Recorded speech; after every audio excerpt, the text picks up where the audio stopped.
अब नेक्स्ट है मेरे पास chapter bivariate analysis linear regression, रेखीय प्रतिगमन। मूल्यों का औसत की ओर आने की प्रवृत्ति को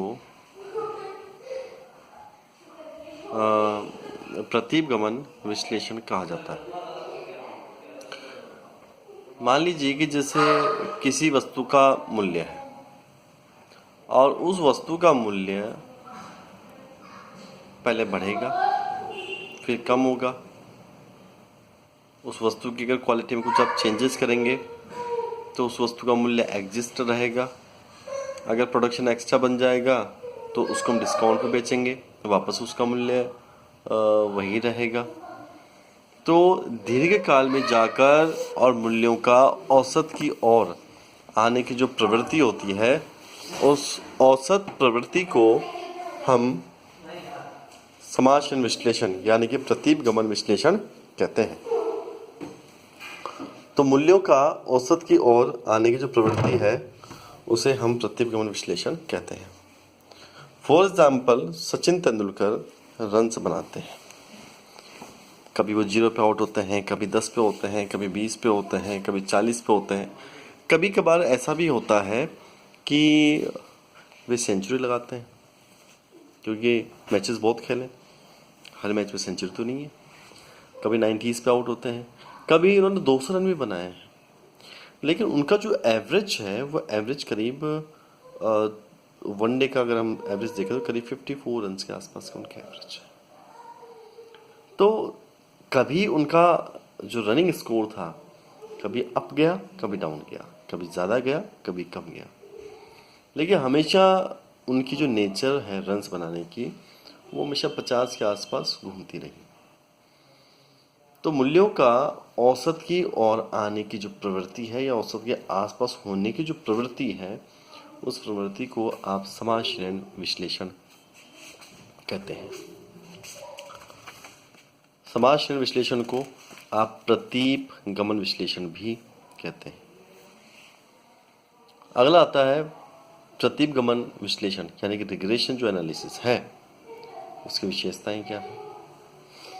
रिग्रेशन रिग्रेशन की पहली विशेषता है कि रिग्रेशन एक समीकरण आधारित विधि है, मैथमेटिकल इक्वेशंस बनती है इसके अंदर। नंबर 2, यह सहसंबंध निकालने की एक तकनीक है। आपने इससे पहले चैप्टर में क्या पढ़ा, कोरिलेशन। कोरिलेशन में क्या था कि 2 या 2 से अधिक संख्याओं के बीच में संबंध निकालते थे। तो रिग्रेशन भी 2 या 2 से अधिक समग्र श्रेणियों के मध्य या सूचनाओं के मध्य सहसंबंध ही की गणना करता है। पहली विशेषता बताई कि प्रतिगमन एक गणितीय विधि है, इक्वेशन मेथड है। नंबर 2, यह सहसंबंध निकालने की विधि है। नंबर 3, यह डिपेंडेंसी का एनालिसिस करती है, आश्रितता का विश्लेषण करती है। तीसरी विशेषता ये कहती है कि यह आश्रितता का विश्लेषण करती है। यदि मूल्य में बढ़ोतरी होगी तो मांग में कमी होगी। क्यों? क्या ग्राहकों की परचेज पावर कम थी या मूल्य बढ़ने से हमारे जो ग्राहक थे वो किसी दूसरी अच्छी वस्तु की तरफ डाइवर्ट हो गए या चले गए। ये कई सारे फैक्टर्स हो सकते हैं जिसकी वजह से जी मांग में परिवर्तन हुआ। तो ये जो परिवर्तन था एक समग्र श्रेणी से दूसरी समग्र श्रेणी में, उस परिवर्तन की जो माप थी उस माप को तय करने का जो काम है वो रिग्रेशन एनालिसिस करता है। विशेषता नंबर 4, रिग्रेशन व्यक्तिगत इकाइयों का अध्ययन करता है। जैसे सहसंबंध में मैंने कहा कि 10 पिता हैं 10 पुत्र हैं, क्या एक दूसरे पर आश्रित है? क्या वो आपने इकट्ठा रिलेशन निकाला, उसमें इकट्ठा निकलता है, जिसमें मान लीजिए उत्तर आया 0.7 यानी 70%, यानी कि पिता और पुत्र एक दूसरे पर 70% तक आश्रित हैं। ये जो विशेषता है ये सहसंबंध की है। रिग्रेशन क्या करता है कि प्रत्येक पिता प्रत्येक पुत्र का अलग अलग जो व्यक्तिगत जो अध्ययन है वो भी कर सकता है और इकट्ठा कोरिलेशन भी आपको दे सकता है। 5 विशेषता, पूर्वानुमान विधि। इसमें समीकरण बनते हैं, इसलिए एक श्रेणी के आधार पर दूसरी श्रेणी का भविष्य के लिए आप जो एक एस्टिमेट है वो भविष्य का एस्टिमेट लगा सकते हैं।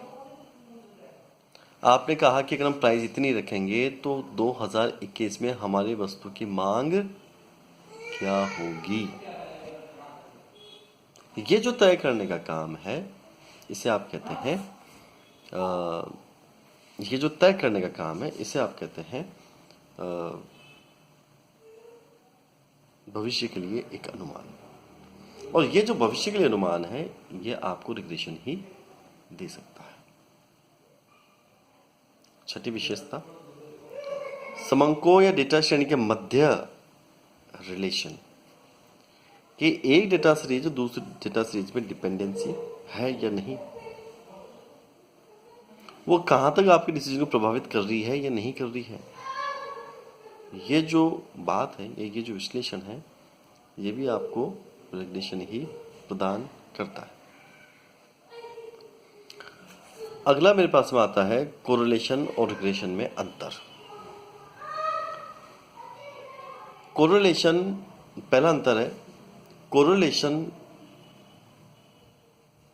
संपूर्ण डेटा सीरीज का इकट्ठा सहसंबंध प्रदान करता है, जबकि रिग्रेशन संपूर्ण डेटा सीरीज का इकट्ठा तथा व्यक्तिगत दोनों संबंध या रिलेशन या डिपेंडेंसी बताता है। विशेषता नंबर 2, कोरिलेशन केवल एक डिग्री है कि भाई पिता पुत्र एक दूसरे पे इतना आश्रित है, इतना प्रतिशत आश्रित है, खत्म। जबकि समाचरण आश्रितता के साथ साथ में उनकी जो डिपेंडेंसी है उसकी डिग्री का एनालिसिस करता है। नंबर 3, सहसंबंध बताएगा कि भाई पिता पुत्र एक दूसरे पे इतना प्रतिशत आश्रित है, जबकि रिग्रेशन उस आश्रित होने का कारण भी देगा। जो कारण तत्व है वो कारण तत्व केवल रिग्रेशन ही आपको बता सकता है। चौथा अंतर, सहसंबंध या जो कोरिलेशन है वो कैलकुलेशन की एक सिंपल टेक्निक है। एक फॉर्मूले के आधार पर आप दो श्रेणियां जैसे पिता पुत्र मांग मूल्य के बीच में संबंध निकालते हैं, जबकि रिग्रेशन गणितीय विधि है जिसमें इक्वेशंस बनती है, समीकरण बनती है, जिस पर कहते हैं ना x बराबर 4 + 2y, ऐसी इक्वेशंस बनती है और इसमें ये इक्वेशन पर आधारित एक तरीका है।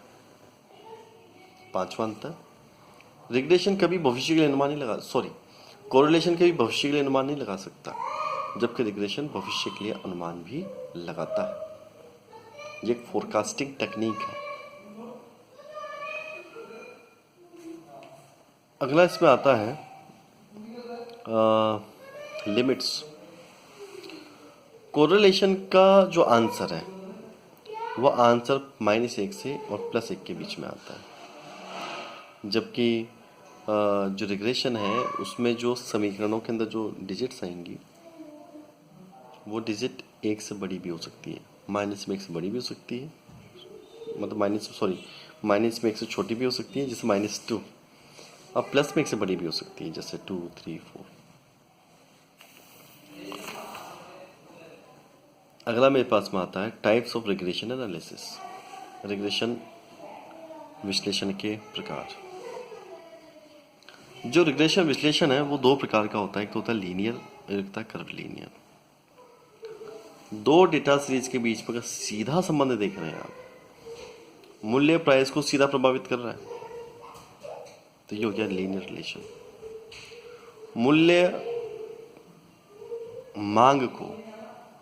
मूल्य मांग को सीधा प्रभावित कर रहा है कि मांग बढ़ेगी तो मूल्य घटेगा 100%, एक ही दिशा में है प्रभाव, तो लीनियर।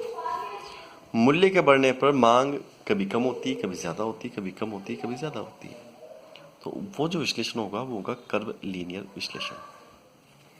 एक होता है सिंपल और मल्टीपल रिग्रेशन। अगर 2 डेटा सीरीज है जैसे मूल्य और मांग, और प्राइस बढ़ने पर मांग में परिवर्तन होगा क्या, अगर प्राइस और मांग का विश्लेषण करेंगे कि वो 2 ही डिजिट हैं तो उसे हम कहेंगे सिंपल कोरिलेशन या सिंपल रिग्रेशन। अगर दो से अधिक डेटा है, मूल्य की वजह से मांग में प्रभाव आया और मांग की वजह से पूर्ति जो सप्लाई है वस्तु की उसमें परिवर्तन आया। अगर तीन का एक साथ विश्लेषण देखा जाएगा तो उसे हम कहेंगे मल्टीपल रिग्रेशन, बहुगुणी समाश्रयण विश्लेषण। धन्यवाद।